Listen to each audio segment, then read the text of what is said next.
Man, like everybody get down on the floor. They go, I ain't playing. Yeah. Man, the first time when we got on the stage that day, you encouraged me to even get on there. We ain't in your way, are we? Oh, you guys are cool. You're fine. Thank you. Appreciate you.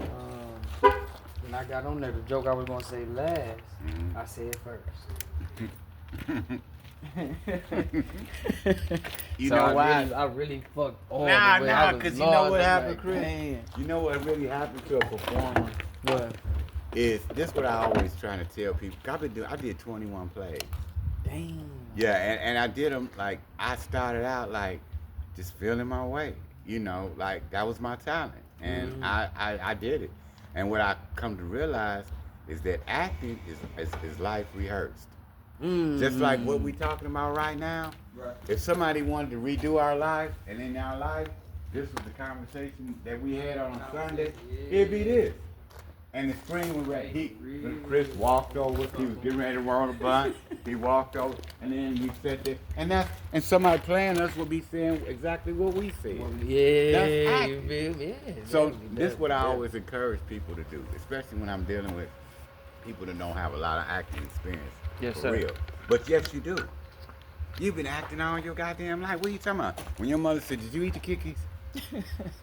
That's acting. Because if you don't prevent it, she gonna beat the fuck out She of gonna you. beat you. So, you know, this is what I tell people, know the story. And I can prove it to a motherfucker. He said, I said, no. Boys in the Hood. You ever remember the movie? Yeah, hell yeah. So, the dialogue that they using, when you see a scene, you already know what's going to happen. You already know what they're getting ready to say. Yeah. You don't have a script in front of you, but you know the story. So when you acting, I always tell people, know the story. That way, you won't get stuck. See, and when you're doing your comedy, you know it's three parts of it. Your introduction, right? The middle part is your meat. This is the conflict. And then the ending. So that's where you want to get to. So every joke from the start is taking you to the end. To the ending. Okay, all right, okay. So everything. Unless you want to do some shit like this. I come out the club, boom, boom, boom. I'm laying there, about to take my last breath. And right before I did, subtitle read, boom. Now I'm going back to the beginning. See, I took you to the end first, just to get you like, what happened to Chris? This what happened to Chris. Now you can run your movie like that. You can do that. Oh yeah. You You gotta have something like that real life gravity. Grab you Yeah. and it grab. So Grab when I'm you. doing comedy, one of the first things I want to do, like this week, when I go, it's a European crowd, redneck, and I'm saying last week, y'all know Richie Rich was locked up, bad joint, but what y'all don't know, I was in the hills of West Virginia, and if you know anything about West Virginia got white folks so prejudiced. They prejudice against other white folks. If your ass ain't from around there, if you ain't driving an F-150, chewing tobacco and flying a motherfucking Confederate flag, they don't fuck with you. Then I got to this part. The music up there. They don't have no R&B. They didn't have no rap. So they had one station called the WKKK. Man, you bullshit. Man, shit. They ain't play country and western. And I said, they did a song after 20 years. Yeah. I started liking it. Man. So if you don't mind, I like to do it for you. How you doing? The song is called Neon Rainbow. I'm chasing that neon rainbow. I'm living that honky-tonk dream. Now all I ever wanted was to play that guitar and sing. Man. I wanna be somebody. I just wanna be heard and sing. Hey, bro. I'm that neon rainbow and living that honky-tonk dream. Now what? I said, then they say, talk to the girl like, my darling, when you left me, it feels like the stars that fell from the sky. And I'm sitting at home in this trailer home and just feeling like I died. But if you come back to me, my darling, I promise not to beat you to an inch in your life. Will I be powerfully beholden to you? Because you're my first cousin and my wife. Oh, no. Then I say goodnight. See, I'm going to land that on. Drop that on. Yeah, gotta do it. Shit. I hear him Ooh, with that's my- going to... Ooh. I was fucking with him last week, man, when I was talking about my girl. We in the club. My girl went to the bathroom. I don't know where the bathroom when she came back. Oh, She came back. She was mad in the motherfucker. I said, what's wrong with you? She said, this nigga just disrespected me. I said, who? She said, yeah. I said, what he say? She called me all kind of bitches and no good. I said, where this motherfucker is? yeah. And I'm telling the audience, because you know, we on some bullshit like, man, my motherfucking broad, I'll tell something. Yeah, so I'm on commando mode. Yeah, So she said, baby, I don't want you to get no trouble. Fuck that. Show me what this nigga had. Yeah. And I had about 4 Hennessy. The Hennessy said, go see this nigga. So, you know, the Hennessy right. So I walked. So we walked to the club, meet the Hennessy, and her, you know, and then she said, hey, go right there. Yeah. So the Hennessy said, man, take your motherfucking jacket off. So I handed it to her. She said, hey, baby, I said, hold up, bitch, I'm a killer. You hear me? Yeah. So I walked over, I tapped that shit. nigga on the shoulder and said, nigga, what's up, nigga? I'm trying to. And when he turned around, it was Mike Tyson. Man, get the fuck out of here. I said, God. I said, I instantly went from commando mode to panic mode. Especially when that nigga said, you got something you want to say to me? Oh, my God. You got something you want to say to me, something? And I said, Mr. Mike Tyson, see, I was over there with my girlfriend, and she said, there go Mike Tyson right there, and I love you, and I'm such a big fan, so I just came over here to get an autograph from him. That's why I'm here. And he's like, why your fist balled up like that? I said, well, you know, Mr. Tyson, see, I got this medical condition and shit, and I can't, you know, and I'm doing all this contorted shit on stage. Man. Oh, they love, man, they had a ball. But I'm just saying, this type of stuff, you write it out, you run it on somebody to see how, you know, just to see, just do it. You don't say to nobody, hey, I want you to check out my material. Yeah. Because that ain't gonna, they ain't gonna give you a good read. I learned that. You just gotta be doing it. You You just gotta be doing it. Like at the bus stop, man, let me tell you something. I was woo, and they laugh. So you know, okay. Yeah, but okay, that's good. That's good. Yeah. And then see, you gotta fill your audience out too, because you can go to a comedy club. Imagine this.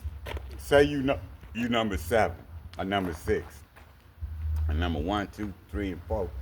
Go out and talk about stop throwing rocks. Okay, man. Go out and start saying shit that you about to say. Now, that's like you trying to go out behind Whitney Houston. Oh my God. You see what I'm saying? I wouldn't even go out. Yeah, it's over. I'm not going out behind her. I'll go on before her. Listen, man, they throwing tomatoes at my head. You know? Yeah, that's good. That scene can hit you so many different ways. But I think the thing to comedy is finding yourself and being yourself. See, I can't do, like, you can't go up there and do the stick like Bill Cosby. Bill Cosby was Bill Cosby. Eddie Murphy was Eddie Murphy. You can't go up there, you know what I mean? To me, personally, Kevin Hart is corny as shit. But he got an audience and a following. He got that fan base. And he played the little bits, and they love it.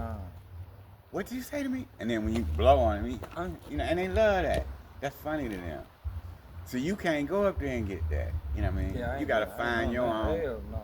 Yeah, you gotta find your own. You know what I'm saying? I mean, I'm willing to, you know, I'm willing to be a joke if I ain't got no joke, but I ain't nothing like Kevin Hart now. You know, cause I pay attention to comedy, you know, and I just, and I know him so much, I just stay away from like Eddie Griffin is my favorite comedian. Yeah. I don't follow him. I don't follow him. I do not follow him. He got his own YouTube page, got all that. I stay away from him because I know even if I ain't trying to imitate him, I just know how contagious it is. I could be You absolutely right. You can steal. You steal. Yeah, I'm like, no, don't let me do this. So I don't listen to and you be a carbon copy. I don't listen to and him. no, like people always ask me, who do I I said if I have to, give kudos to anybody that I would pattern myself by, it would be Richard Pryor. And the reason for that is not so much his material, but his life. My drug use, my living in the street, that we can relate. So when I'm on the stage popping shit, most of it's real. It's true. Definitely, yeah. That's what I want to go to. You know what I mean? And that's all Richard talked about was his life. It was funny as a motherfucker. When they did that,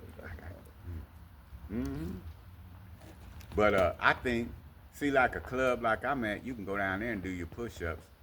And with no stress, cause they white. You don't see these motherfuckers no more. You know what I mean? They white, and they'll laugh. They gon'. And I'm not saying don't rehearse. I'm not saying don't even try to go up there and freestyle. I'm saying it's a nice, smooth ride that I know every comedian that go up is scared. I don't give a fuck who you is. Before that bell ring and you backstage, you a bundle of nerves. Because in every comedian's mind is that worst fear that I'm a bomb.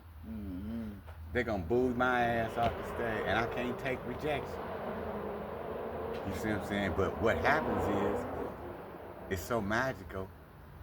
Never has that happened to me. It's amazing. God always told me, go on out there because I'm not gonna make a fool out of you or me. Now this your night, like that song say, lose yourself in the moment, don't, you only get one shot, don't ever lose your chance to blow, because opportunity comes once in a lifetime.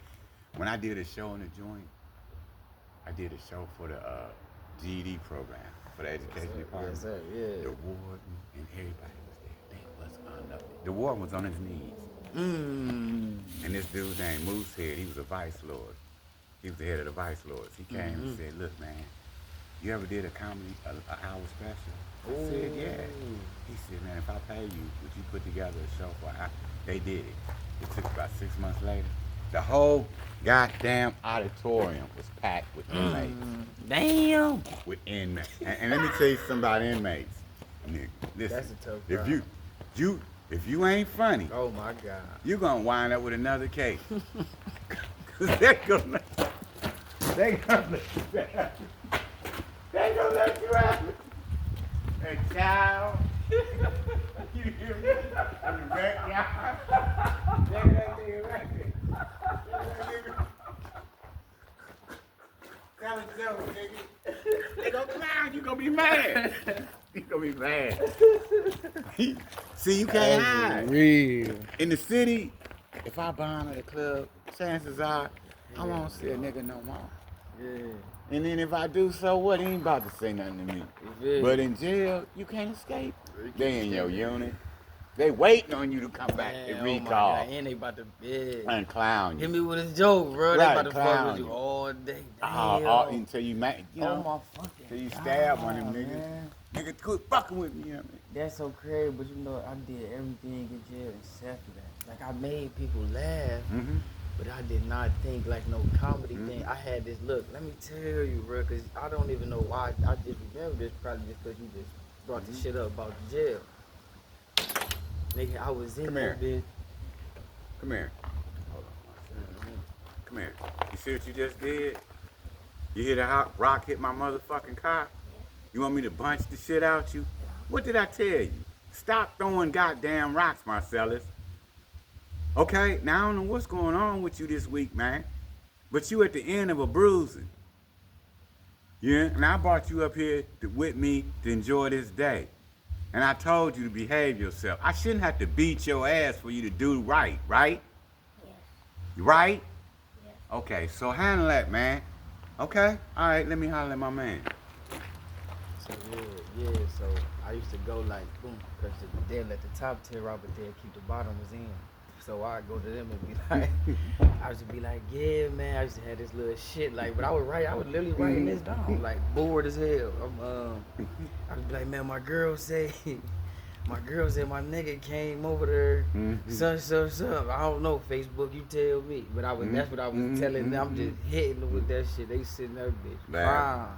Hey, boy. Hey. You a funny motherfucker. Man, then it was going. Then, like, And then the funnier dudes that was already established in there, 'cause you know they've been in there long. Yeah. You know they automatically get the laugh 'cause they playing the window. You know And they love that.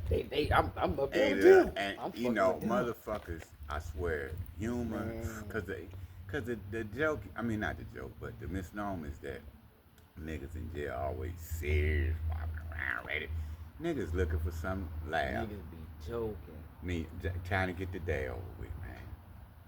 When I used to show up, them niggas, man, here he come. And then when I transferred, right, it was motherfuckers that knew me from other joints. Yeah, See that motherfucker? right. Y'all, if y'all trying to do a show, y'all need to, you know. Yeah, stop playing. Man, you know what I did to the motherfucker one time? I had my motherfucker MP3 and I converted it with an antenna and shit. And I said, before I start, I gotta pull out my motherfucking box because this a heat detector. Yeah. And this will tell, you know, who hot. Who done, you know, told them motherfucking shit. So I put it up to a motherfucking